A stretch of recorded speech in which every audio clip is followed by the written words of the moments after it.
अध्याय 2। जय जवान जय किसान। दोपहर का समय है।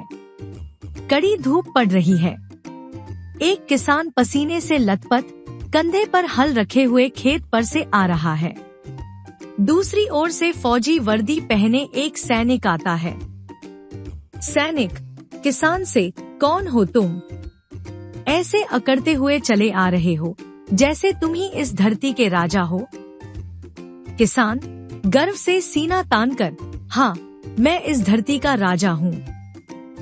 मेरे उपजाए हुए अन्न की बनी हुई रोटी तो तुम मजे से खा लेते होंगे, पर मुझे नहीं जानते। सैनिक तिरस्कार से, जानता हूँ तुम्हें, अच्छी तरह जानता हूँ, पर अपने चिथड़े चिथड़े हुए कपड़ों को तो देखो, और तुम्हारा शरीर, ओफ, कितना मैला कुचला है। किसान, मेरा शरीर और मेरे कपड़े मैले जरूर हैं, पर विश्वास रखो, मेरा मन मैला नहीं है। कभी कभी तो उजले कपड़े पहनने वाले का मन बहुत ही मैला होता है। सैनिक, बड़े असभ्य हो तुम। मैं साफ कपड़े पहने हूँ तो तुम मुझ पर ही दोष लगे रहे हो। किसान, भाई, तुम्हारा मन दुखाने का मेरा विचार नहीं है। मैंने तो एक बात कही। तुम कौन हो? अपना परिचय भी तो दो। सैनिक गर्व से, तुम मुझे नहीं जानते? मैं सैनिक हूँ। देश की रक्षा के लिए हमेशा तैयार रहता हूँ। सनसनाती गोलियों के बीच, गड़गड़ाती तोपों के सामने भी अपना सीना तान देता हूँ। हर समय अपनी जान हथेली पर रखता हूँ। जब तुम नर्म बिस्तर पर आराम से लेटे होते हो, तब मैं बर्फीले पहाड़ों पर बीहड़ वनों में रातों को जागकर देश की रक्षा करता हूँ। मेरे मुकाबलों में तुम्हारा काम कुछ भी नहीं है। किसान, तुम 2 दिन मेरा काम कर लो तो सारी बातें भूल जाओगे।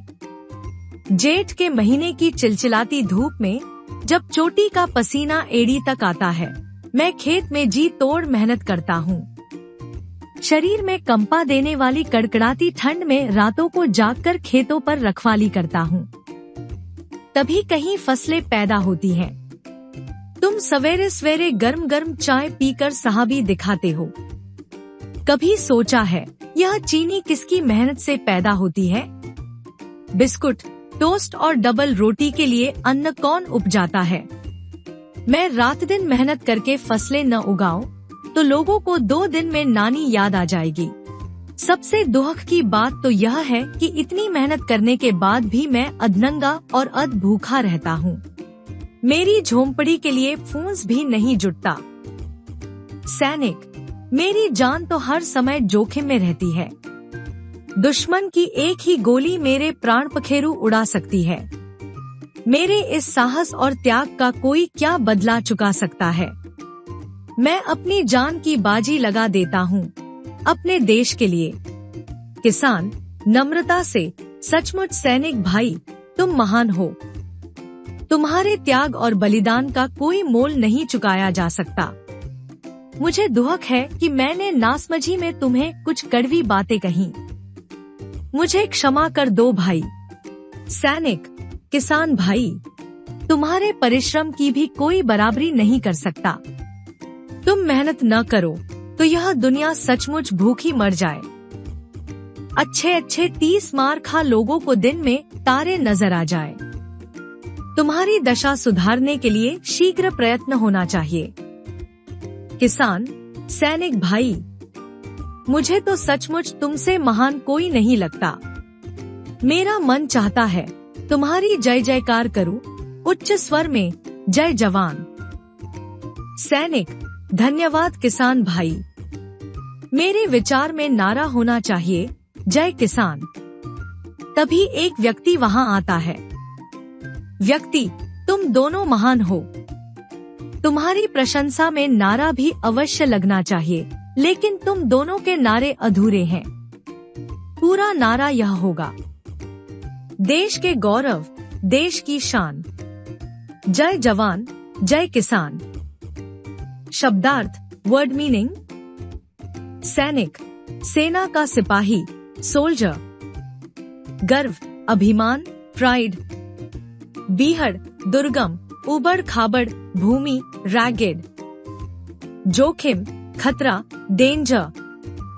स्वर, आवाज, वॉइस। 30 मार खा, बड़ा, बहादुर, वेरी ब्रेव। शीघ्र, जल्दी, इमीडिएट। उच्चा, ऊंचा, लाउड। अध्यापन संकेत, छात्रों को समझाएं कि काम व पद से कोई छोटा बड़ा नहीं होता। सभी को अपने कर्तव्यों का पालन करना चाहिए। मेहनत और लगन से अपना कार्य करते रहना चाहिए।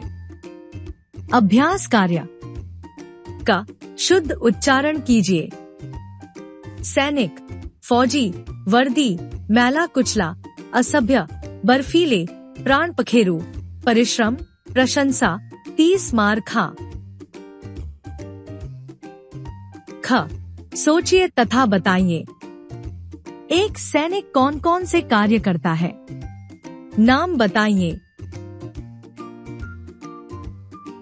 2 किसान कौन कौन से कार्य करता है?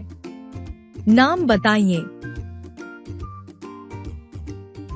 3 किसान और सैनिक की तरह के दूसरे लोगों के नाम भी बताइए।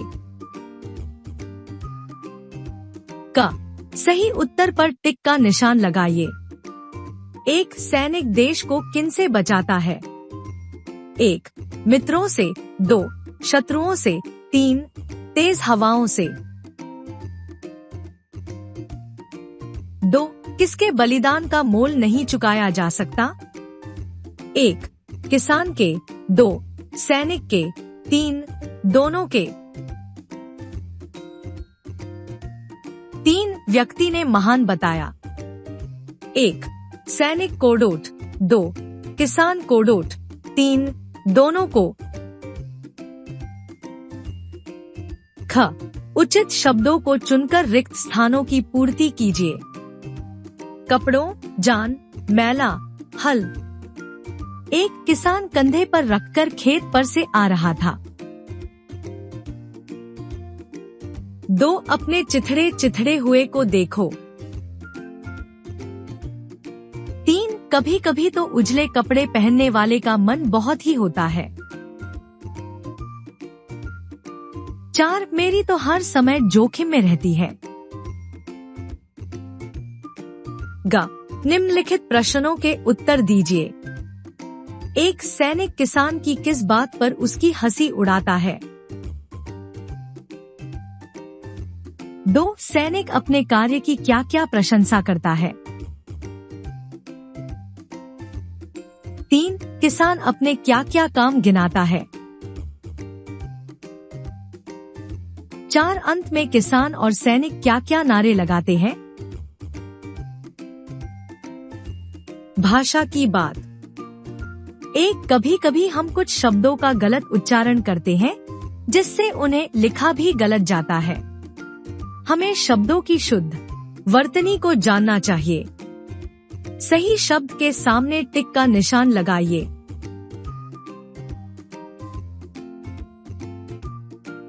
दो वे शब्दांत जो किसी शब्द के बाद में जुड़कर उनके अर्थ में परिवर्तन कर देते हैं, उन्हें प्रत्यय कहते हैं। जैसे महत्व प्लस पूर्ण, महत्वपूर्ण। निम्नलिखित शब्दों में दिए प्रत्यय जोड़कर नए शब्द बनाइए तथा उनके अर्थ लिखिए।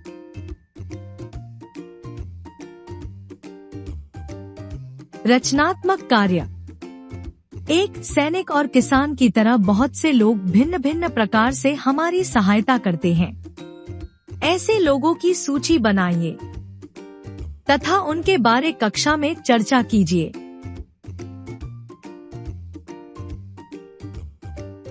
दो किसान का जीवन बहुत कठिन होता है। किसान के जीवन के बारे में कुछ पंक्तियां लिखिए।